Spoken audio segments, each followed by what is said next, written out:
করতে দাও তো, আমি কাউকে কিছু বলবো না।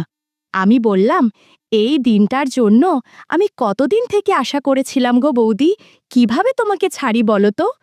২০ মিনিট পর বৌদি বলল, ভাই এবার বাড়ি যাও তো, অনেক জাম্বুরা খেয়েছ, আমাকে যেতে দাও ভাই, অনেকক্ষণ হয়েছে, এবার আমাকে ছাড়ো। আমি আমার গ্রামেই থাকি। গ্রাম হলেও আমাদের পাড়াপড়শির পরিবেশ ছিল খুবই বিলাসবহুল, সবাই মোটামুটি ধনী ছিল। আমাদের বংশ ছিল অনেক বড়, গোটা পাড়াটার ৪-৫টা বাড়ি আমাদের পরিবারেরই ছিল। তখন আমার কলেজের ফার্স্ট ইয়ার, গরমের সময় চলছে, বেশ চলছে ভালোই জীবন। সেই সময়ের আগের থেকেই পাশের বাড়ির স্বপ্না বৌদিকে আমার বেশ ভালো লাগতো, কিন্তু কিছু বলে ওঠার সাহস ছিল না। দিনের পর দিন বৌদির প্রতি আমার টান বাড়তে লাগলো। বৌদি আমাকে ভাই বলে ডাকত। আমাদের বয়স ছিল ১ বছরের বড় ছোট। বিয়ের পর এক ছেলে হওয়ায় তার মহিলাদের মতো হয়েছে। বৌদি শাড়ি ব্লাউজ পরে যখন হাঁটাচলা করে তখন আমার খুব ভালো লাগে। বৌদির গায়ের রং ফর্সা, ঘন কালো চুল, সামান্য স্বাস্থ্যবান। আমি বিকেলে আমার নিজের ঘরে শুয়ে গল্পের বই পড়ছি আর বৌদিকে কল্পনা করছি। তখন বৌদি আমাদের বাড়িতে এসেছিল, মার সাথে কি গল্প করছিল জানি না। বৌদি বাড়িতে আসলে আমার ঘরে একবার আসতই কথা বলার জন্য। আমি তাই বুক ভরা সাহস নিয়ে মনকে বোঝালাম, যা হবে দেখা যাবে, আজ কিছু না কিছু করতেই হবে। তাই আমি ঘরের দরজাটা সামান্য আটকিয়ে শুয়ে রইলাম। টের পাচ্ছিলাম বৌদি এই দিকেই আসছে। তখন আমার হার্টবিট বেড়ে গিয়েছিল। আমার হাত ছিল কপালের ওপর, যাতে আমি দেখতে পারি, কিন্তু বৌদি যাতে বুঝতে না পারে আমি কি দেখছি। বৌদি আমার ঘরের দরজা ভেজানো দেখে একটু ইতস্তত বোধ করল আর বাইরে থেকেই বলতে লাগলো, ভাই ঘরে আছো? আমি সাড়া দিলাম না। তারপর বৌদি হালকা দরজাটা খুলল, একটু উঁকি দিল আর তৎক্ষণাৎ আমাকে এই অবস্থায় দেখে চলে গেল। আমি তো ভয়ে শেষ, এই যা মাকে বলে দেবে না তো। আমি প্রচণ্ড ভয় পেয়ে গিয়েছিলাম, কিন্তু আমি যা ভেবেছিলাম সেটা হয় নাই। বৌদি সেখান থেকে বাড়ি চলে গেল। পরের দিন আমি রাস্তায় বৌদিকে দেখতে পেলাম। আমার ইতস্তত বোধ হচ্ছিল, কি বৌদি কি আমার সাথে কথা বলবে? কিন্তু বৌদি বলল, কোথায় যাও ভাই? আমি বললাম, এই একটু ঘুরছি। বৌদির সাথে টুকটাক কথা হচ্ছিল। তখন আমার নজর ছিল গাছের জাম্বুরার দিকে। বৌদি যখনই হাসছিল তখনই অদ্ভুতভাবে নড়ছিল জাম্বুরাগুলো। আমি আমার ওপর থেকে সেলফ কন্ট্রোল হারাচ্ছিলাম, কিন্তু নিজেকে সংযম রেখে বাস্তবে ফিরলাম। বৌদি বলল, কি হলো ভাই? আমি বললাম, কই কিছু না তো। বৌদি বলল, কিছুদিন থেকে দেখছি তুমি একটু অন্যরকম হয়ে গেছো। কি হয়েছে? গার্লফ্রেন্ড নিয়ে টেনশনে আছো, নাকি আবোল তাবোল কিছু করে ফেলেছো? এই বলে হাসতে লাগলো। আমি বললাম, কি যে বলো না তুমি, আমার গার্লফ্রেন্ডই নাই, আর যত তোমার কথাবার্তা। বৌদি বলল, থাক হয়েছে, আর ভদ্র সাজতে হবে না। বৌদি যখন কথা বলছিল আমি তখন বৌদির চোখের দিকে চেয়ে মনে মনে চিন্তা করলাম, এরকম সুন্দর রূপসী যদি আমার বউ হতো তাহলে কতই না ভালো হতো। তারপর বৌদি বাড়ির দিকে যেতে লাগলো আর আমি আর চোখে তার যাওয়া দেখতে লাগলাম।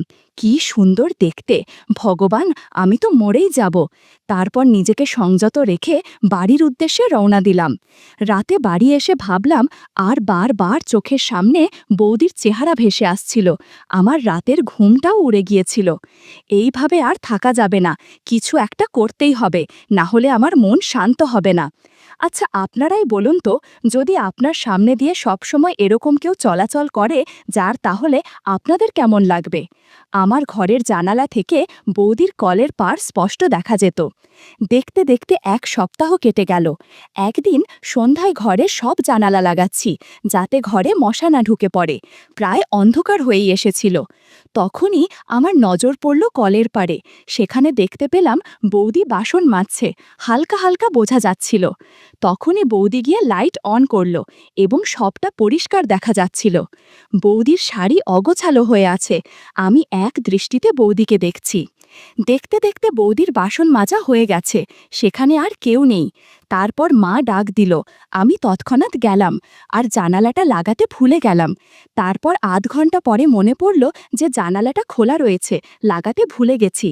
জানালা লাগাবো এমন সময় আমার চোখ পড়ল বৌদিদের বাড়ির কলের পাড়ে, আর যা দেখলাম তাতে আমার মাথা ঘুরে গেল। লাইটের আলোয় দূর থেকে আবছা বোঝা যাচ্ছে বৌদি স্নান করছে কলের পাড়েই।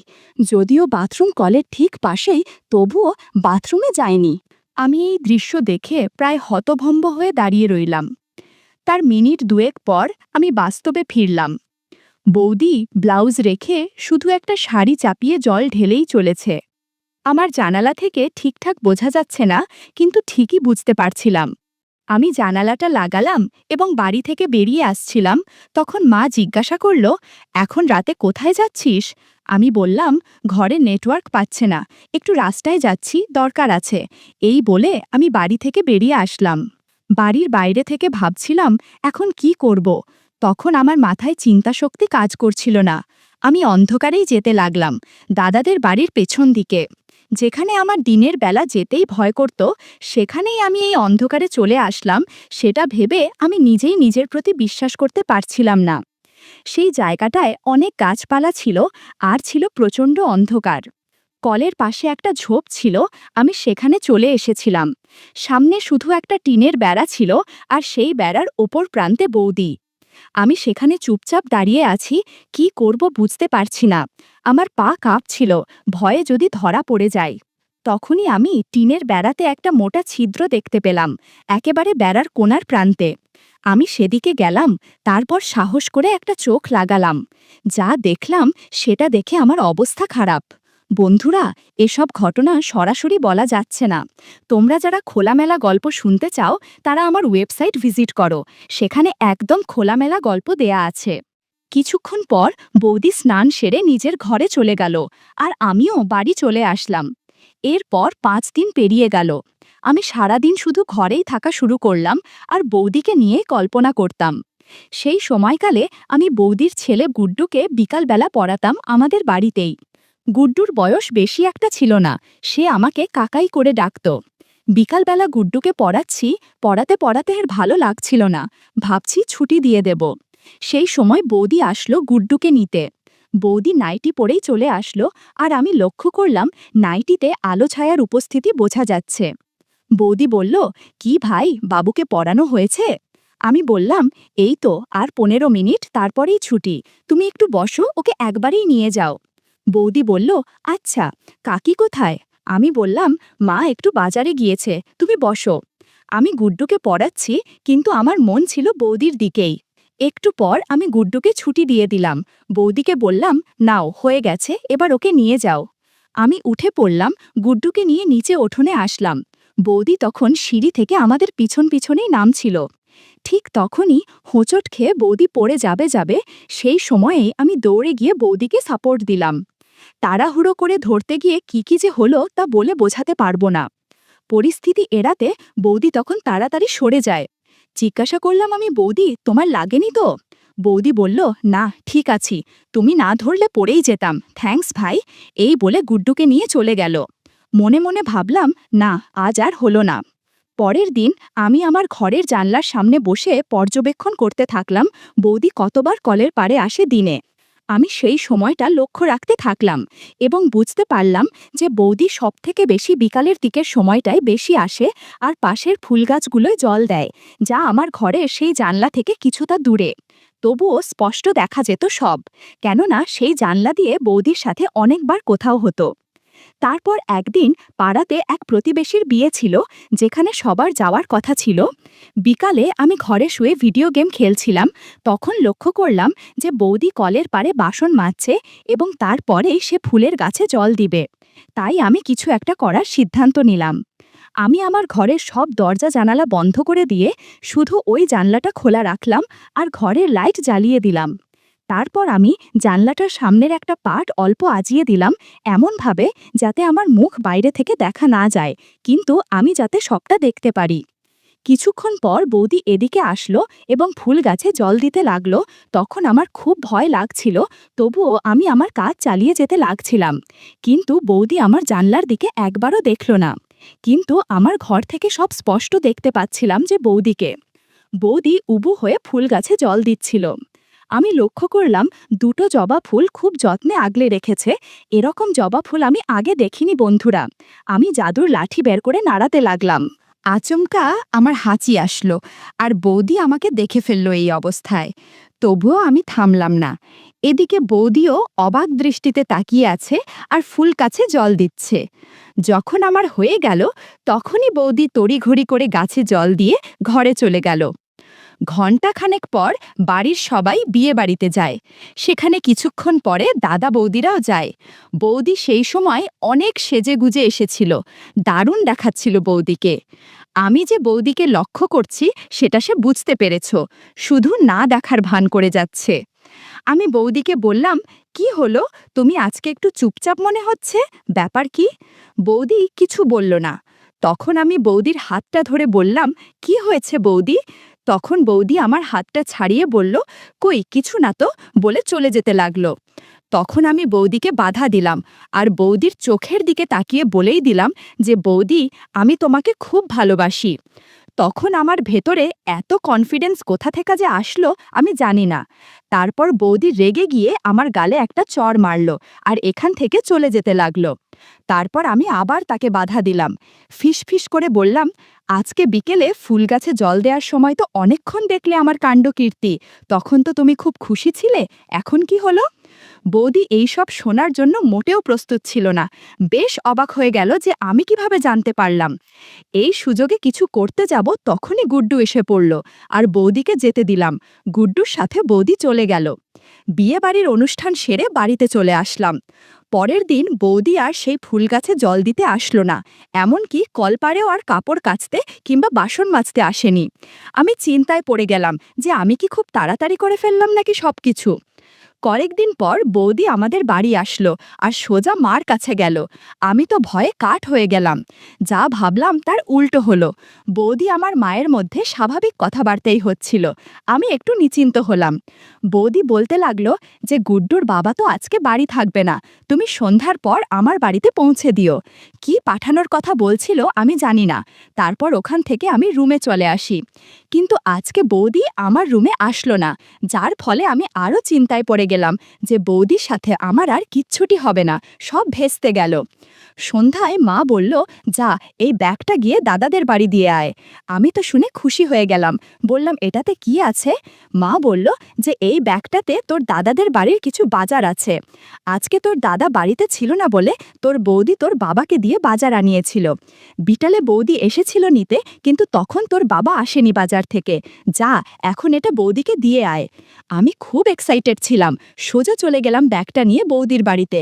আমি জানতাম যে দাদা বাড়িতে নেই, তবু আমি দাদা ও দাদা করে হাঁক দিতে লাগলাম। তারপর বৌদি ঘর থেকে বেরিয়ে আসলো, কিন্তু আমার দিকে তাকাচ্ছিল না, আর কথার উত্তরও দিল না। আমি কথা না বাড়িয়ে বারান্দায় যেতে লাগলাম। বারান্দার পাশে বৌদি দাঁড়িয়েছিল। আমি ব্যাগটা রেখে বৌদির দিকে দেখলাম। বৌদি অন্য দিকে মুখ করে দাঁড়িয়ে আছে আর কিচ্ছুটি বলছে না। হঠাৎ আমার দিকে তাকালো, একটু ইতস্তত হয়ে বলল, ব্যাগ রাখা হলে যাও এখন। আমি আস্তে আস্তে বৌদির সামনের দিকে যেতে লাগলাম। বৌদি আরও পেছন দিকে যেতে লাগলো। চলতে চলতে বৌদি পেছনের দেওয়ালের সাথে পিঠ আটকালো। আমি তখন বৌদির একেবারে কাছে গেলাম। একে অপরের নিঃশ্বাস অনুভব করা যায় এমন কাছাকাছি ছিলাম। বৌদি বিস্ময়ের সাথে আমাকে দেখে চলছিল। তখন বাড়ির চারপাশ অন্ধকার, নির্জন পরিবেশ। বাড়িতে কর্তা নেই, সন্তান ঘুমোচ্ছে, আর বাড়ির বউ একা। বৌদি বলল, ভাই আমাকে যেতে দাও তো, আমি কাউকে কিছু বলবো না। আমি বললাম, এই দিনটার জন্য আমি কত দিন থেকে আশা করেছিলাম গো বৌদি, কিভাবে তোমাকে ছাড়ি বলো তো? সেই বারান্দায় শুধু একটা ছোট্ট বাল্ব জ্বলছিল, আর এক কোণায় আমি আর বৌদি কথা বলছি। আমি তার কথায় কান না দিয়ে বললাম, একটা ফুল গাছে জল দিতে হবে, অনেক দিন অপেক্ষা করেছি। আর কথা না বাড়িয়ে জবা ফুল গাছে জল দিলাম। আরও কত কি যে হলো তা কমেন্টে দেয়া আমার ওয়েবসাইটের লিঙ্ক থেকে জানতে পারবে। সেখানে একদম খোলামেলা গল্প দেয়া আছে। ২০ মিনিট পর বৌদি বলল, ভাই এবার বাড়ি যাও তো, আমি আর পারছি না, আমাকে যেতে দাও ভাই, অনেকক্ষণ হয়েছে, এবার আমাকে ছাড়ো। বললাম, এভাবে চেঁচামেচি করো না গুড্ডু, উঠে যাবে। আমার কথা শুনে বৌদি আস্তে আস্তে চেঁচামেচি করতে শুরু করলো। ঘণ্টাখানেক পর বাড়িতে ফিরে গেলাম। ওদিকে বৌদি ঘর গুছিয়ে নিচ্ছে। এই ঘণ্টাখানেকে ঘরের অবস্থা নাজেহাল। বাড়িতে আসার পর ক্লান্ত লাগছিল। মা বলল, এতক্ষণ লাগলো কেন? বললাম, বৌদির ভয় লাগছিল, তাই একটু সময় কাটিয়ে আসলাম। মা বলল, কাল বাড়িতে কীর্তন আছে, কাল বাড়ি থেকে বেরোবি না, তুই তো জানিস তোর বাবার অনেক রাগ। আমি ঠিক আছে বলে স্নান করতে চলে গেলাম। পরের দিন সকাল থেকে কীর্তনের প্রস্তুতি চলছে সারা বাড়িতে। ঘর থেকে বেরিয়ে দেখি বারান্দায় বৌদি আর মা বসে মালা গাচ্ছে। আমি একটু লজ্জা পেলাম বৌদির সামনে যেতে। বৌদি আমার দিকে চেয়ে গাল টিপে টিপে হাসছে আর মালা গাচ্ছে। বৌদিকে দেখে আমি আমার হাসি আটকাতে পারলাম না। তারপর মাকে গিয়ে বললাম, কি করছো তোমরা? মা বলল, দেখতে পারছিস না মালা গাচ্ছি। আমি কিছু বললাম না। বৌদি তখনও গাল টিপে টিপে হাসছে।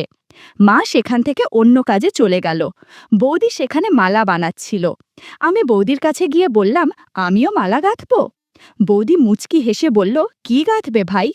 আমি বললাম, কাল যা গাঁথলাম তা আবার দিবে? বৌদির লজ্জায় লাল হয়ে গেল আর অন্যদিকে মুখ ঘুরিয়ে নিল।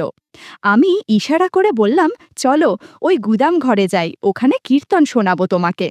বৌদি যেতে চাইছিল না, তবুও বললাম, চলো বৌদি, অনেক আনন্দ হবে। আমি আস্তে আস্তে গুদাম ঘরের দিকে গেলাম। একটু পর বৌদিও চলে আসলো। গুদাম ঘরে কিছুক্ষণ বৌদিকে কীর্তন শোনালাম। মনে হলো বৌদি খুব খুশি হয়েছে। বৌদিকে আশীর্বাদ করে খানিকটা প্রসাদ খাইয়ে দিলাম। ঠিক তখনই মা বৌদিকে ডাকতে লাগলো, এই স্বপ্না, কই গেলি রে? আমরা দুজনে ভয়ে হচকিয়ে গেলাম। কোনো উপায় না পেয়ে বৌদিকে যেতে হবে, তাই যেতে দিলাম। যাওয়ার আগে বলে গেল, সন্ধ্যায় কিন্তু আবার কীর্তন শোনাতে হবে।